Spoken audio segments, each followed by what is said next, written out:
மேற்பட்டவர் இந்துத்துவாவினர் கொல்லப்பட்டிருக்கிறார்கள். சித்தராமையா அரசு இது எதுவுமே செய்யல. கௌரி லங்கேஷ் ஆகட்டும் உள்ளிட்டவர்களுக்கு நீங்க லேண்ட் ஆர்டர் கையில வச்சிருக்கிற சித்தராமையாவை நீங்க எதுவும் கேட்காம டெல்லியில் இருக்கிற பிரதமரையே நீங்க கேள்வி கேட்டிருக்கீங்க ஒரு விமர்சனம் உங்க மீது வைக்கப்படுது. இந்த பிஜேபி காரங்களுக்கு பிரச்சனை என்னன்னா வாய் கூசாதவங்களுக்கு பொய் சொல்றதுக்கு. ஒரு மனிதன் இறந்து போனான், ஒரு மனிதன் செத்து போனான்னு சொல்றதை விட்டு இந்து செத்தான் முஸ்லீம் செத்தான்னு சொல்லிட்டு இருக்கீங்க. இப்போ 25 பேர் 23 பேருன்னு சொல்லிட்டு இருந்தாங்க.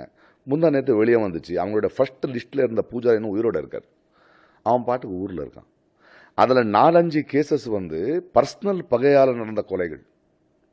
2 ஒன்று எங்கேயோ செத்த ஒரு உடம்பை இறைச்சிட்டு இப்படி பேசிக்கிட்டு இருக்காங்க. என்ன பேசிக்கிட்டு இருக்கீங்க நீங்க? மக்களுக்கு தெரியாதுன்னு நினைச்சுக்கிட்டு இருக்கீங்க. குற்றச்சாட்டு அபாண்டமான குற்றச்சாட்டு நீ போடலாம். பொய் சொல்றது உன்னுடைய பழக்கம். உண்மைகள் நான் வெளியே வந்துகிட்டு இருக்கல.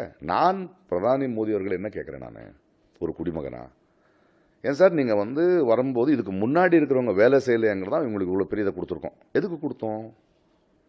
நாளைய உலகத்தை பத்தி நீங்க பேசுனீங்க. இளைஞர்களுக்கு வேலை, இளைஞர் கனவு கண்டாங்க. இளைஞர் மட்டும் இல்லை, அவங்க பெத்த அப்பா அம்மா கனவு கண்டாங்க. என் பிள்ளைக்கு வேலை கிடைக்க போகுது, வருஷத்துக்கு 2 கோடி வேலை, இதுக்குள்ள 9 கோடி வேலை வந்திருக்கு, என்ன ஆச்சுன்னு கேட்டா பதில் இல்லை.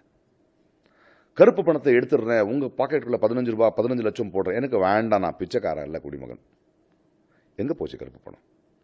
50 நாள்னு சொன்னீங்க, நாங்க நின்னோம். என் கண்ணு முன்னாடியே பேங்க்ல இருந்து பெரிய பெரிய ஆளுங்க கட்டுக்கட்டா எடுத்துட்டு போனதையும் பார்த்தோம். ஆனாலும் நின்னோம். ஒரு வருஷத்துக்கு மேல ஆச்சு. எத்தனை கருப்பு பணம் பேங்க்ல கணக்கு ஏன் கொடுக்க மாட்டேங்கிறீங்க? இன்னைக்கும் நான் போட்ட காசையே எடுக்கிறதுக்கு 1000 ரூபாய் எடுத்து ஏடிஎம்ல நான் ஏன் நிக்க வேண்டியதா இருக்கு? கொள்ளை அடிச்சுட்டு போறவங்களை ஏன் நிறுத்தல நீங்க? அது எல்லாத்தையும் விடுங்க, மத்த கட்சியை விடுங்க. நீ தானேப்பா சொன்ன கருப்பு பணம் எடுத்துடுறேன்னு. இந்த எலெக்ஷன்ல நீ எப்படி கருப்பு பணம் கொடுத்துட்டு இருக்க ஓட்டுக்கு? கேட்டா நீ ஹிந்து இல்ல. டே, நான் என்ன கேட்கிறேன்? என்ன பதில் கொடுக்குறீங்க நீங்க?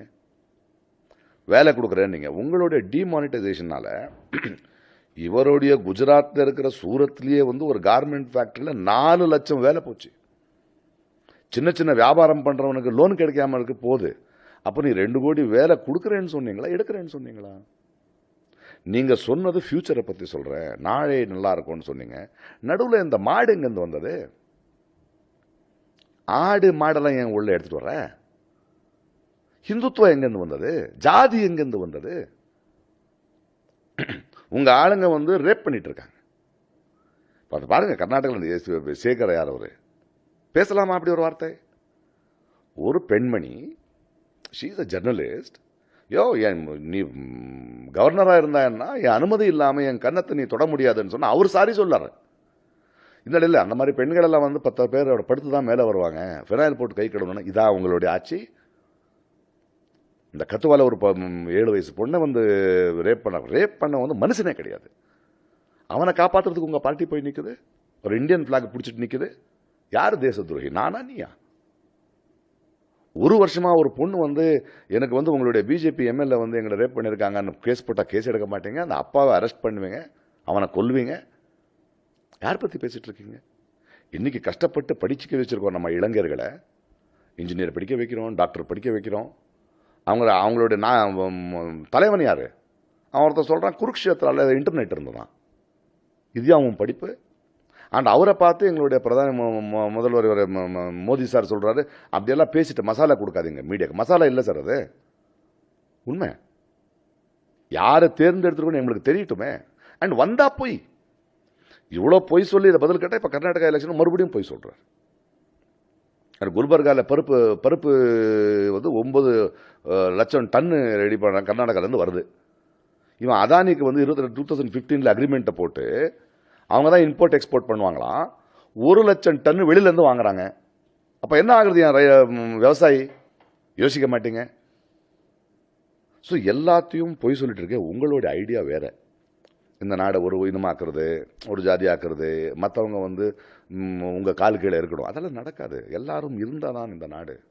இது ஒரு பியூட்டிஃபுல்லான பெரிய நதி. சின்ன சின்ன ஆறுங்கள்லாம் சேர்ந்தாதான் இது தவிர இதெல்லாத்தையும் நிறுத்திட்டேன்னா இல்லையா? மொழியை கடந்து இனத்தை கடந்து மனிதனா தானே வாழணும். அப்ப இன்னும் ஸ்ரீலங்கா ஆக்குவீங்களா இந்தியாவை? நம்ம கண்ணு முன்னாடி இல்லை என்ன நடந்திருக்குன்னு. சிங்கிளீஸ் தான் இருக்கணும்னா தமிழன் என்ன ஆமா? நடந்ததில்ல, அத்தனை பேர் சத்தாங்கல்ல. இதுதானே யோசிச்சான் ஹிட்லரு. ஜெர்மன் இனம்தான் நிக்கணும்னு சொல்லி 30 வருஷத்துக்கு அப்புறம் தலை குனிஞ்சு நிக்கிறாங்க. இன்னைக்கு மொத்த ஜெர்மன்ல இருக்கிற இன்றைய இளைஞர்கள் சொல்லிட்டு இருக்காங்க, எங்களை மன்னிச்சிருங்க, நம்ம முன்னோர்கள் இப்படி நினைச்சாங்க, எல்லாரும் கொல்லணும்னு நினைச்சாங்க, இப்படி ஆயிடுச்சுன்னு. அப்ப இந்தியாவை இப்படி நிக்க வைப்பீங்களா? ஒரு ஜாதி ஒரு இனம்னு சொல்லி என்ன பண்ண வந்திருக்கீங்க நீங்க? கேள்வி கேட்கணுமா இல்லையா? தமிழ்நாட்டுக்கு செஞ்ச துரோகம் என்ன? ஆந்திராவுக்கு செஞ்ச துரோகம் என்ன? தெலங்கானாக்கு செஞ்சுட்டு இருக்கிற துரோகம் என்ன? உங்க ஆட்சி இருக்கிற யூபி எப்படி இருக்கு இப்போ? மத்திய பிரதேஷ் எப்படி இருக்கு இப்போ? ஹரியானா எப்படி இருக்கு இப்போ? ராஜஸ்தான் எப்படி இருக்கு இப்போ? பீகார் எப்படி இருக்கு இப்போ? இவ்வளவு பெரிய பிரச்சனைகள் நடந்துட்டு இருக்கு, கண்ணுக்கு பார்த்துட்டு இருக்கோம்ல. கொதிக்க வேண்டாம், கேள்வி கேட்க வேண்டாம். கேள்வி கேட்டா வாய மூடு. உன் இனம் என்ன, உன் மொழி என்ன? மொழியா கேக்குது? மனுஷயா? இந்தியன், கலைஞன். எனக்கு மனசாட்சி இருக்கு, எனக்கு ஒரு இடம் கொடுத்துருக்காங்க மக்கள். அவங்களுக்கு ஒரு பிரச்சனை இருக்கும்போது நான் வரணும். நான் நல்லா இருக்கேன், 4 ஸ்டேட்ல வீடு இருக்கு, மக்கள் அவ்வளோ அன்பா என்ன பார்த்துக்கிட்டு இருக்காங்க, காசு கொடுத்துருக்கேன், 120 ரூபாய் சென்னைக்கு வந்தவன், நான் நல்லா தானே இருக்கேன். ஏதாவது செய்யணும்னு நினைச்சா அதுக்கு வந்து இதை என்ன சொல்றீங்க? நான் கேள்வி கேட்பேன், கேள்வி கேட்க வைப்பேன் மக்களை.